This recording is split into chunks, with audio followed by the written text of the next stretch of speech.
Good evening. Good How are evening. you? I'm perfectly fine. How about you? I'm doing okay. I'm glad to hear that. Thank you so much for taking the time to do this. It's an absolute pleasure. Sure, thank you for having me. It's a pleasure to be here. Fantastic. So at the moment, all good and going on with you. Yeah, hanging around in my studio doing all sorts of things. It's a lot of promotional work these days and, things that has to be written and things that have to be done and shared and all that. It's a lot of work.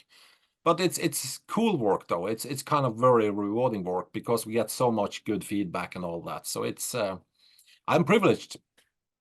I'm glad you see it that way. And to be honest, man, a lot has happened since we last spoke. Now, we spoke back in September 2019, if you can believe that, right around the time of the release of True North.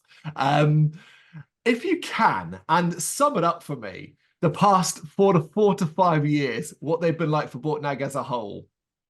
Well, I guess, we all know about the pandemics going on and stuff. We were supposed to go on, we had True North out some months before, or whatever it was. We Mm. was, planning and rehearsing and, all that stuff to do basically a world tour. We were supposed to go straight to the US with Rotten Christ. We were supposed to do a bunch of festivals in Europe. We were supposed to do a headline tour in Europe. We was talking about Australia, Japan and stuff. Well, couple of days before we flew off to the US, yeah, we got the message. I got a message one night from the manager in the US where a picture of Trump, US closed. I was like, what the fuck? So that was kind of a shell shock moment, I guess, for us, everybody. Not only us as a band, but everybody, when everything Mm. closed down and, what can we do? How dangerous is this? Can we, have we lost something that we never regain or whatever what's going on, and of course as a band we lost shitloads of money because we had to invest, lawyers and working visas in the US and stuff like that, so that was kind of sucked big time, I would say. But we have been around for such a long time that it wasn't that kind of deep problem for us. We had to freeze the situation a little bit and stuff, but otherwise all good. But then when we had this kind of notion that we felt so ready, to hit the road with True North and everything, and we also felt that the fans deserved, to Mm. be able to listen some of these songs live and meet people and all that and do the circle of True North. So we was kind of determined from basically day one that oh, yeah, as soon as we are able, we're gonna fly out and do regain the plans we had. It didn't turn out exactly as we planned before Corona, but we pretty much, yeah, did it. We did a European tour with Moonspell. We did this US tour with Rotten Christ, and we did a bunch of festivals. And yeah, so I guess on the end of the tour with Insomnium and Moonspell in Europe, we kind of decided, okay, now it's time to sit down and pin out the next album plan, and get going with a new album, and so we did. We spent the last, I guess, I'm not sure if a year, but a half a year, 8 months or something, you know, making all this stuff. That's it, isn't it? Of course, we're here speaking because you have a brand new album out February 23rd, 2024, called Fall via Century Media Records, who will release it. It's a long and winding road these days to releasing an album, as you said at the start yourself, promotional stuff, but it's just a long process. Has it been enjoyable for you? Yeah, definitely. I do this for a reason. I could easily retire in that regard. I don't need to do this anymore. I've been around. I've done everything I could dream of doing back then. And but I love music. I love creating music, and I feel privileged. I feel, it's such a big part of me myself. It's a life commitment. So being able to do this is it's a huge thing for me. It's such a personal travel. It's such a rewarding travel. It's such a yeah, it's such a privilege.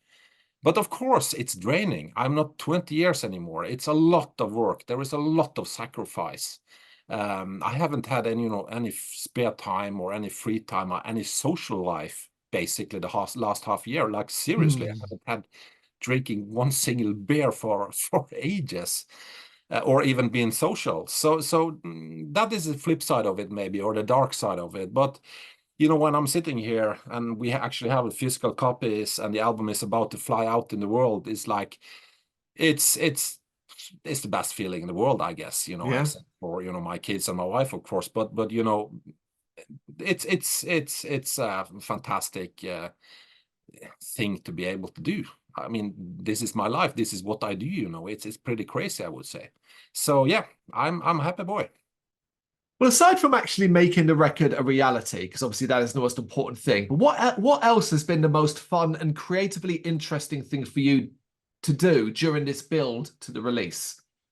You know, there was a lot of highlights, I would say, but you know, one of the blisses is, of course, I mean, when we arrived at the Fascination Street studio in Sweden, and you know, the first time was able to listen through the mixes from James Bogren, that was a glorious moment. You know, it's then you kind of see the contours and the shape of what's going on here. You know, we had some decent mixes, definitely, and we had a really good feeling on this. You know, the quality, the direction, and everything. But when you kind of sit there and it's kind of out of my hands, and I can just lean back, you know, in a sense, and just listen to this stuff. That was an amazing moment.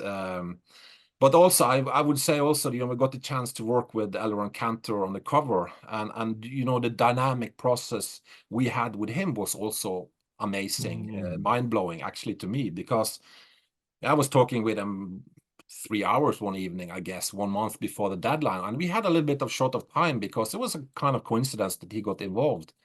So we had to, you know, act quick and work a bit fast on this one. But I remember we spoke for 3 hours, 4 hours maybe, and you know, we talked about music, of course, but most of all about everything else, being daddies and you know, living life and how we approach things. And we both, you know, love walking, you know, walking in the forest and stuff like that, and nature and all that. And I remember I just told them that, hey, Elron, the only thing, you know, you have completely artistic freedom, but I want, you know, two things that's important for me, that it somehow shows the untamed wildness of nature, the brutality of nature.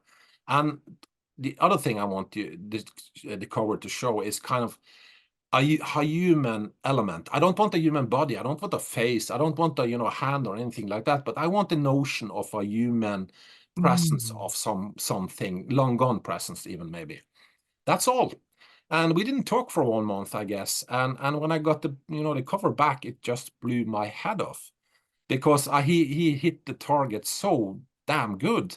And not only that, but also, you know, I have a, and I didn't tell him, but I have a kind of a private story from in my childhood. When I was a kid, we had a old farm on the mountains, like 2 hours drive from here, and my father was an architect, so he had a responsibility to do maintenance and keep the, you know, no to avoid leakage and stuff like that. And just close by this farm there was a huge waterfall. And I remember when I was a kid, I was walking down there by myself, and it was long before any safety rules or helmet on bicycles and all that stuff. So I, you know, I would never let my kids do the same thing, but I did go to this waterfall and just watching up on it and just feeling this raw power of nature being encapsulated in this wilderness. I couldn't hear anything but the crushing water. You get completely wet by the you know, fog and water and everything. You get kind of annihilated on a spiritual level, in a sense. And that is something that have inspired me through my whole musical career, and that Elron actually was able to capture just that moment, just that experience, and even the perspective on this experience. That is beyond me. That is mind-blowing, in my opinion. He is, you know, it's such a statement of a true artist, I would say. That was a really bliss for me, to be honest. It's incredible. It's like he tapped into your soul. Somehow, yeah, Hmm. it seems like. But then again, we talked about a lot of stuff. I don't remember all the things, but I just remember that we talked about, you know, just life in general, what we do, you know, what, you know, where we live, you know, what kind of, what do you prefer, what, you know, all those things, just learning to know each other, you know. A human So it's conversation. yeah. So it's such an you know, to me that is true, you know, that is a true artist at work, in my opinion.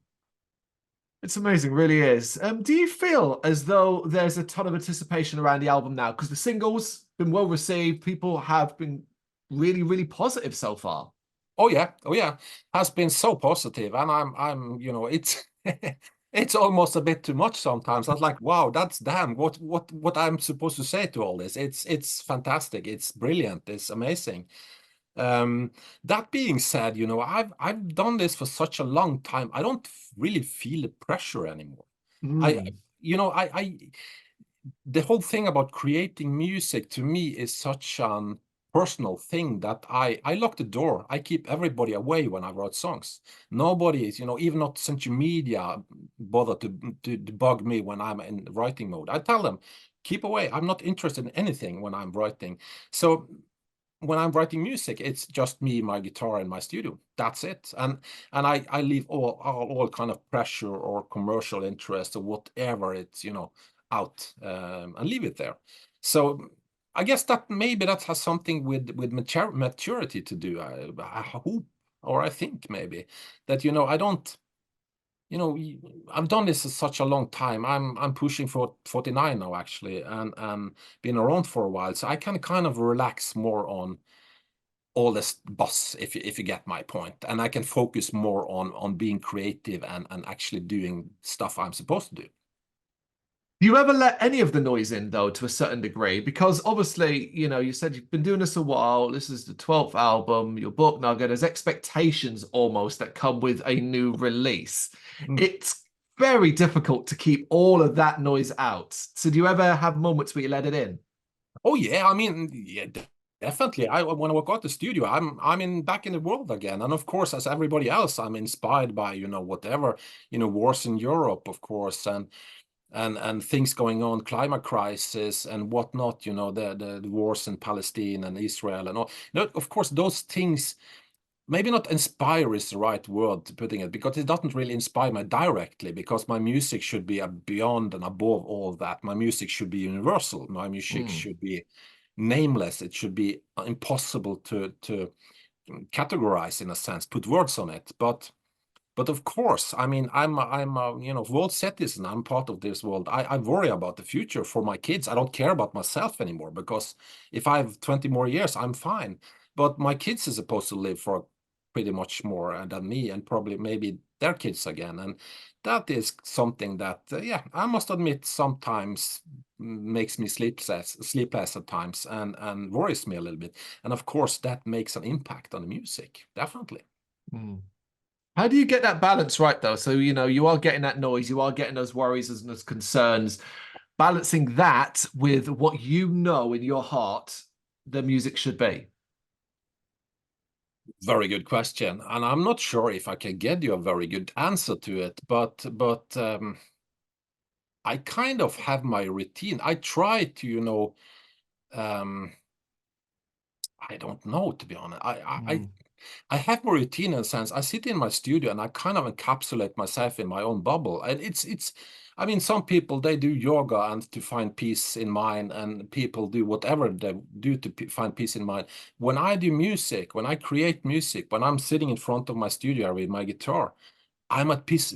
I'm at peace of mind. That is a different, time doesn't exist in this state. So if my boy comes around, in the door and, hey, it's dinner, I almost get a heart attack, because I'm so into the music and that stuff. So I think to me, creating music is my way of meditating or doing yoga, or if you get my point, that's my Mm. way of just getting rid of all the dirt and all the buzz and all the noise, in a sense. So it's kind of it kind of works that way for me. I don't know how, really. I just do it, kind of thing. It's natural to you. So ultimately, it's hard to express that, right? Because it's so natural to you that to explain it to someone like me or anyone else, Yeah, it it's is. not possible. And sometimes I have to admit, doing loads of interviews all of a sudden I have to talk about my music, because I do my music. I don't talk my music. I what I do is actually make music. And to be quite frank, I've spent like 30 years trying to make music that is untaggable. It's You know, I always strive to make music that is beyond and above, you know, the mundane constructions of you know, words and linguistics and stuff like that. Because I honestly believe in music that is as like almost like a spiritual thing. I've always been an atheist, so I'm not religious in that sense, but to me music is such a, I don't know, it's something above and beyond. It Mm. gives me the soul food, it gives me the, you know, all sorts of things in life. It is such a treasure in life, in my opinion, music. And yeah, it's sometimes it's really tough to get, you know, be confronted on the internet or interviews, or people ask, yeah, what does this song really mean? I was like, you know, hey, come on. I'm trying to not, you know, because yeah, it's sometimes it's a bit I find it a bit difficult sometimes, just because the fact that I think that my music, also the lyrics at times, and even the title, the cover, it should be somehow nameless. It should be Mm. somehow universal. It shouldn't be tagged to one specific word or term or something like that, if that makes any sense. Yeah, it does. It does. As you say, people like me trying to ask you to define elements of your music and what you do here and what you do there and so on, when it's not Mm. always as clear as that. But I do want to then kind of ask way back at the start when the process began for this album. Did you have a vision, a clear vision of what you wanted to do with Fall? Oh yeah, yeah, definitely. I always spent quite a lot of time, mentally speaking, on a new album. I always had this kind of very visual relationship to music. When I listen to music myself, you get all sorts of mental maps and shades and colors and shapes and whatnot. And it's really, again, really hard for me to put more words on it and that. But the same thing when I flip the table and I do my music myself, I get a very kind of visual notions, if that makes any sense. I get shapes, I get contours, I get colors, grains, you know, all that kind of things that, I don't know, mentally speaking, symbolize music to me. And I try to kind of make music that kind of has this visual somehow as aspect, in a sense, you know. It's you know, music to me, the music I really love is the music that to me has this sort of visual quality to it that you can kind of jump into, that you kind of can dive into or fly together with, or something like that you can kind of dream away into it, you know. Not all music has that quality, in my opinion. Some music is more kind of static entertainment. Yeah, cool, it's a really blasting fast song and it's cool riff and it's a show, kind of showmanship thing. But to me, music and the music I do should be more like a adventurous thing going on, something that we can invite people onto this journey, and you know, head along and see what's coming up, you know. And whether you want to dig deep into the lyrics or the music or whatever, you can do that, but you can also just hang along, you know, and drink a couple of beers, you know. It's I try to, you know, make music that has this almost like sort of human quality to it. They have the depth of a human, have all the shades, all the facets of life, you know, the rainy days, the sunny days, the hate, the love, all, you know, all those things in life. The duality of life, you know, is something that I want to kind of bring that into the music. Whether I've succeeded or not, I don't know, but at least that's the ideas behind it. Do you think those ideas and those thought processes you have behind what you want to bring into the music, that is something that has got stronger as you've developed as a musician, as an artist, as you've got longer into your career? Oh yeah, yeah, definitely. And that's a cool thing about it. And I'm almost a bit surprised about this myself. I actually feel as excited about this release as I ever had done before, even more so than the very first album we did. And I think that Hmm. has something to do with it. I have this, probably because of maturity, probably because of the experience, all the albums we have done. But have this feeling of getting closer and closer to my goal, in a sense. The closer and closer to my musical visions, in a sense. I'm not there yet. I'm not done yet. But I'm kind of still striving to get to my musical ideals, in a sense. At this point in time, Fall is my the best I can do, the best we have done, you know. But I had a funny comment on Twitter the other day. The next one gonna be even better, and I really mean it. I mean, that's is my mentality. I'm okay. We have done one album, get it out now, and let's do all the, you know, fun stuff with touring and meet people and all that, and you know, share the love kind of thing with music. Mm. But I'm already on in the state of mind that, okay, next album, damn, that's gonna be good.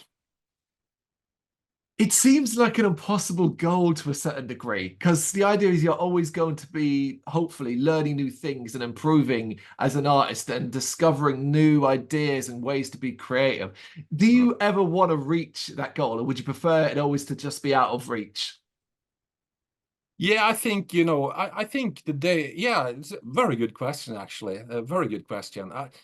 I think the day I do the perfect song, I have kind of an idea that, okay, that's it for me. I've done Mm. my stuff. I've done my duty, if you get my point. So in one way, I hope that never happens. But in another way, it would be cool to reach it before I die, though. But you know, that's those things you never know in a sense. But yes, I you know, this for me is a life commitment, whether it's just me or the whole band, or you know, I will keep doing this as long as I'm able, physically able or mentally able to do it, definitely in one or another shape.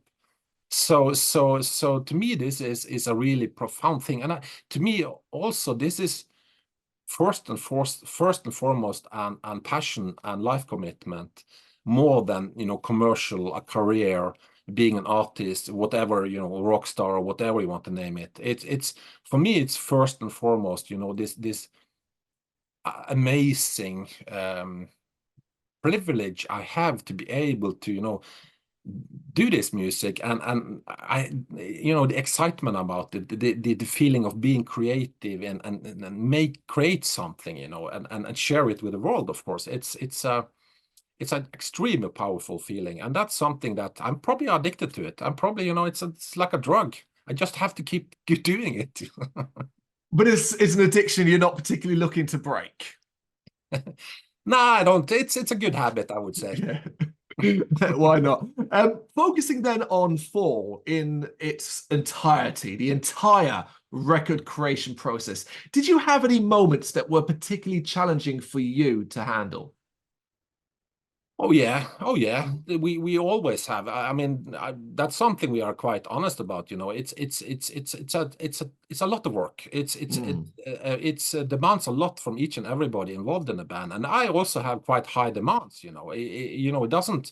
You know, you have to be that in this band. You have to be dedicated to the music. You have to do your very best and all that stuff. You know. So of course there is disagreements along the line, you know, whether it's the running order of the songs, whether it's you know, what songs. We always have a couple of more songs, you know, in the back pocket. For example, on this album we did 10 songs, fully done, fully mastered, but on the album we decided to go for just 8 songs, for example. Mm. And you know, that discussion in itself was a big discussion within the band. You know, should we keep all the songs, making an album on 75 minutes, or should we cut it a little bit down and release the album of 54 minutes? And what songs should we cut out, you know, and stuff like that. That is sometimes painful discussions, of course, because we all have different opinions and relationship to the songs and all those things. And but still, you know, it's rough because of a reason, and that's because of the passion. We all share the same Mm. passion, so we all, you know, put in a good fight for what we mean, you know. And I've always tried to avoid being some kind of, even though I started the band and the founder and all that, I always kind of tried to stay away from being any kind of dictator. I don't want that, because that dictatorship is something that crushes the people around you. That doesn't work. Mm. That doesn't aspire creativity at all. So that kind of balance sometimes is can be difficult, and difficult discussions and difficult decisions and all that. So it's definitely tough at times, but in the end of the day, overall, it has been awesome musical journey. All of that and how you handle it is another aspect of maturity. Yeah, I like to hope so, at least. I like to hope so, but you know, it's complicated as life in general. It's really complicated, and to be able to run a band for such a long time, and I would say also consistent for such a long time. You have been putting out album pretty regularly, maybe a little bit, you know, shorter between albums in the early days, but still we keep on grinding, you know, in a sense, and to keep going in a tough business. There is little money, you know, in the business. You don't get rich by selling. I mean, if I was a athlete of some sorts, I would probably be a boss, a rich guy by now. Money wouldn't be a Mm. worry at all. But unfortunately, I decided to do metal and basically nothing. You know, so it's a tough business. It's a tough um I don't know. You know, you have to be dedicated to do this in the long run. That is my point, I guess. You have to be willing to sacrifice something. I can't live a normal life, I feel sometimes. Of course I can. I mean, but at times I can't do that. I'm away on tours, for example, or I'm Mm. busy like lately with a new album. I don't have time for, you know, hanging around on a pub or meeting friends on a Friday evening or something. I just don't have time for such stuff, and you know, at least big parts of the year, and that is a sacrifice that I'm not sure if everybody's willing to do. And I also, it depends, you know, on my family. My wife, she's very supportive, has always been so, but that's not. You know, you can't expect that. You can't expect, you know, that your spouse or wife or anything is, you know, into this kind of game. You know, it's a quite different way of life in so many ways. So it's tough, but I mean, if you are committed and if you are passionate about it, it's definitely a way around. With that in mind, then, for you, and focusing just on Fall, I guess, what would be the most rewarding thing you could get from its release? Aside from the obvious millions of dollars and pounds and so on, what would be quite rewarding?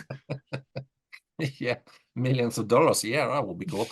um you know, um I don't know, because I haven't, you know, I haven't got it yet, I guess. I mean, the feedback so far has been awesome. You know, the label is happy, everybody around us is happy about what we have been doing lately and stuff like that. So that's a good start, of course. But sometimes, you know, I don't know how and why, but sometimes when I'm out touring and meeting people, some people I meet sometimes, you know, depending on their life history or whatever, you know, the background stuff like that, that sometimes can be really kind of emotional to me. When I meet one guy or person or woman or whatever that, you know, is so kind of soaked into the music, whether the music have helped them through different difficult times or whatnot. I remember we did a South American tour a couple of months ago, last year, and we did play in Santiago. And outside the hotel, there was an old lady standing there with a lot of gifts and stuff like that. And when she saw me, she started crying, wanted to give me a hug and presents and stuff like that, even to my wife.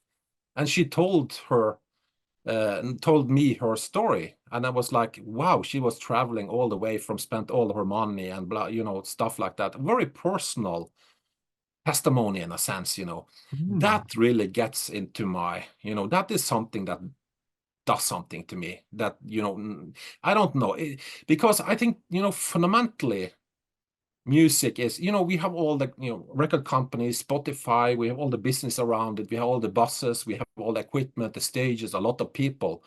But sometimes when I just talk with a guy or a girl, looking, you know, in the eyes and stuff like that, and they just tell them that, you know, how important the music is for them and their life, and maybe even the kids or their spouse or whatever.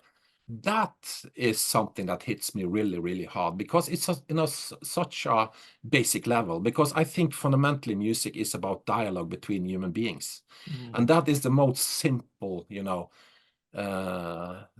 way of I don't know, the most human and most down to earth feedback I can get, to be honest. That really has an impact on me. It's just simply incredible that you still getting those experiences, because as you said yourself, in the modern times with streaming and all the things following the pandemic and all that, it does feel like a certain level of connection is lost musically that maybe that existed before. So the fact that you still get the opportunity to experience it, I guess there's nothing better, right? Yeah, because you know, in the heat of the moment when I'm doing all this, and right now, for example, we every day we get 10 new reviews and a bunch of new interviews, and there is so much things going on. But somehow, of course, it you know, we are very satisfied and you know happy about it and all that, you know. But it's somehow it's kind of ungraspable. It's kind of untouchable. It's out there. It's a gray, big gray, I don't know, fog of a lot of stuff and Spotify and tags and whatnot and social media. And that's great, but you Mm. know, when you get down to earth and just meet a person, you know, face to face, that is kind of most ethereal way of just, you know, getting the feedback in a sense, you know. And for instance, we also, when we was in Santiago, some of us was spent a few days extra in Santiago just to have vacation and enjoy, and we was Yeah. invited to the embassy, the Norwegian embassy in Santiago and stuff like that.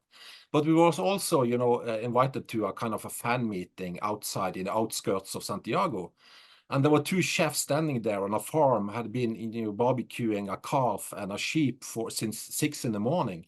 And we came with a shuttle, and there was a bunch of really nice people. It was big fans, of course.